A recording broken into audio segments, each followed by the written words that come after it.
বাংলাদেশ ক্রিকেটের ফ্রেগনেন্স কোন দিকে যাচ্ছে? চ্যাম্পিয়ন্স ট্রফি চলছে, বাংলাদেশ দল ম্যাচ জিততে পারে না, ঘরে ব্যাক করেছে, খুবই হতাশার। তবে এর থেকেও বেশি হতাশার যদি একটু কোরিলেট করতে চাই, বাংলাদেশ প্রিমিয়ার লিগ বিপিএল লিগে কি হলো?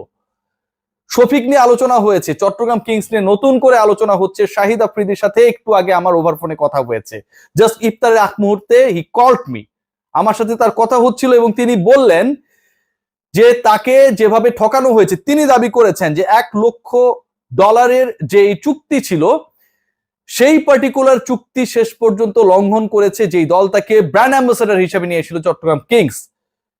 $19,000 দেওয়া হয়েছে, $81,000 কোনো খবর নাই।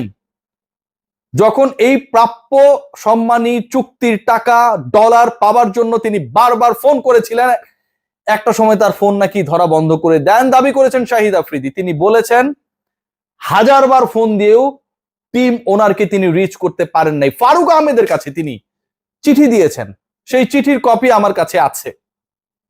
ফারুক আহমেদের কাছে চিঠি দেওয়ার পর যদি এটা সমাধান না হয়, সিরিয়াসলি এটা আমাদের বাংলাদেশের ক্রিকেটের জন্য কতটুকু ড্যামেজিং যে জিনিসটা ঘটেছে, তাহলে তিনি বাংলাদেশের প্রাইম মিনিস্টারের কাছে যাবেন। এই মুহূর্তে প্রধানমন্ত্রী নাই, সেই অর্গানোগ্রাম তার জানারও কথা না। ইট মিনস প্রধান উপদেষ্টা মোহাম্মদ ইউনুসের কাছে, ডক্টর মোহাম্মদ ইউনুসের কাছে তিনি যাবেন regarding the payment issue that happen during the BPL. আমার সাথে ফোনে কথা হয়েছে শহীদ আফ্রিদির। শহীদ আফ্রিদি অনেক কিছুতে ক্লিয়ার করেছেন, অনেক কিছু ওপেন করেছেন। Let's have a look on that particular phone record. You didn't come to Bangladesh again for the payment issue, can I say like that? No, he told me that I will pay you. You come. I said no. First, just fulfill your commitment, and then I will come. But I didn't come because of that. Yeah. You called the owner about the payment to settle this? A lot of time, 1,000 times. What was his response that time, Shahid bhai? I will give you. Don't worry. I will give you. You are my brother. Tomorrow, day after tomorrow, day after tomorrow. This is what he was saying. So overall, the experience, Shahid bhai, you get from this BPL, it was expected from you anyhow? Very bad. Actually, I was there to support Bangladesh cricket, but the commitment from the team owner was very, very bad. Shahid bhai, are you the family man of that particular team? Is there any connection? No, not like this. If I'm a family member, so the family member should don't behave like this, you know. Definitely, Shahid bhai. Commitment is commitment. In my contract, he said before landing to Bangladesh, I will give you 50%, and during. Okay. And how they will settle the other 50%? And I will write a letter. I don't know.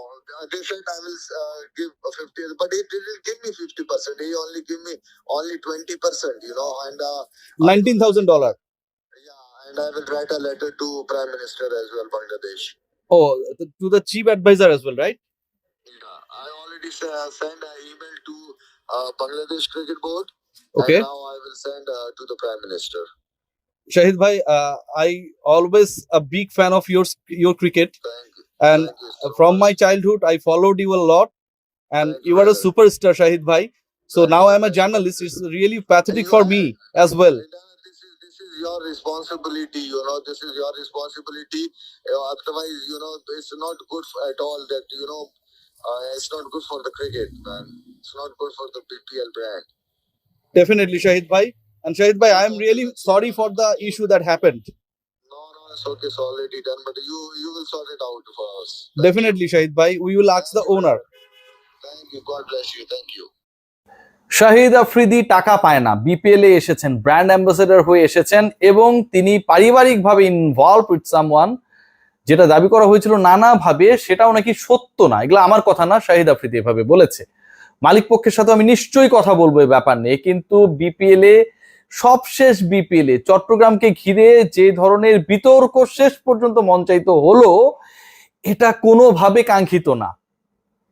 একটা সময় এমন অবস্থা হয়েছিল যে শোনা যায় যে Bangladesh cricket board তারা প্রেসার ক্রিয়েট করে ক্রিকেট বোর্ডের টপ ম্যানেজমেন্ট থেকে অনেকটা প্রিডিসাইডেড হয়ে দুটো দলকে ইনক্লুড করানো হয়েছিল।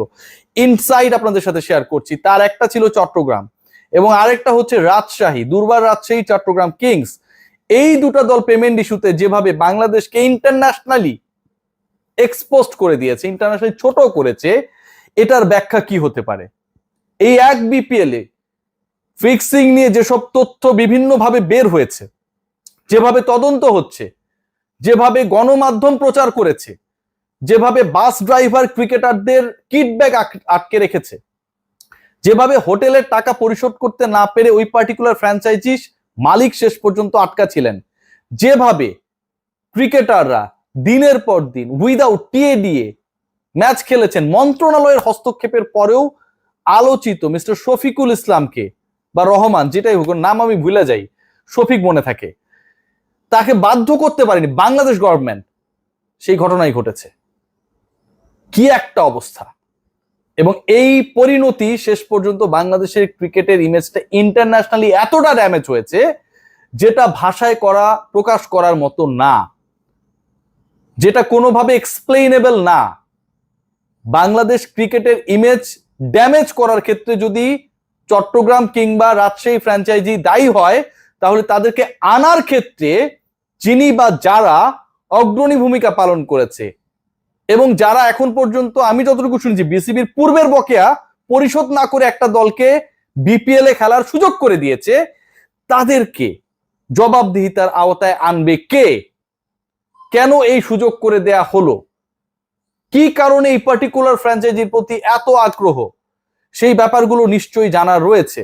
বাংলাদেশ ক্রিকেট বোর্ডের বোর্ড সভা আমি জানি, যতটুকু জানি যে আগামীকাল দুপুরবেলা হবে, নিশ্চয়ই জানার চেষ্টা করবো। এবং আপনাদেরকে অগ্রিম একটা জিনিস জানিয়ে রাখি, ধরুন আমার 3টা প্রশ্ন রয়েছে, একটা প্রশ্নের পরে অফ করে দেওয়া হবে। একজন সাংবাদিক একটা প্রশ্ন, আমাদের বোর্ড মিটিং অনেক দীর্ঘায়িত হয়েছে, আমরা বেশি প্রশ্ন নিতে পারবো না, একজন একটা প্রশ্ন। সিরিয়াসলি বিশ্বাস করেন, কালকের প্রেস কনফারেন্সের প্ল্যানটাই হবে এরকম যে একটা বেশি প্রশ্ন করা যাবে না, স্টপ করে দেয়া হবে। বাংলাদেশ ক্রিকেট বোর্ডে কি ঘটছে, কিভাবে ঘটছে, কারা ঘটাচ্ছে, এটা জানার অধিকার বাংলাদেশের মানুষের রয়েছে। এই ফ্র্যাঞ্চাইজি গুলো কিভাবে এখানটায় আসে, ফ্র্যাঞ্চাইজি ফি না দিয়ে কিভাবে খেলে, ভাবা যায়। শাহিদ আফ্রিদি রিয়াসাদ আজিমের সাথে ওভার ফোনে কথা বলে জানিয়ে দিচ্ছেন যে তাকে ঠকানো হয়েছে the latest edition of BPL এ। এর থেকে লজ্জার, অপমানের, অবমাননার কোনো কিছু হতে পারে না। মন্ত্রণালয়, আসিফ মাহমুদ সজীব ভুঁইয়া, মাননীয় যুব ক্রীড়া উপদেষ্টা, আপনি ভাই প্লিজ একটু এই ব্যাপারটায় খেয়াল করুন কিভাবে কি হচ্ছে। পুরো বাংলাদেশের ক্রিকেট মানচিত্রের অপমান হচ্ছে, এই দায়িত্ব আপনার ঘাড়ে পড়বে আসিফ মাহমুদ সজীব ভুঁইয়া। প্লিজ এই ব্যাপারটায় ইন্টারফেয়ার করুন। সবাই ভালো থাকবেন, টেক গ্রেট কেয়ার।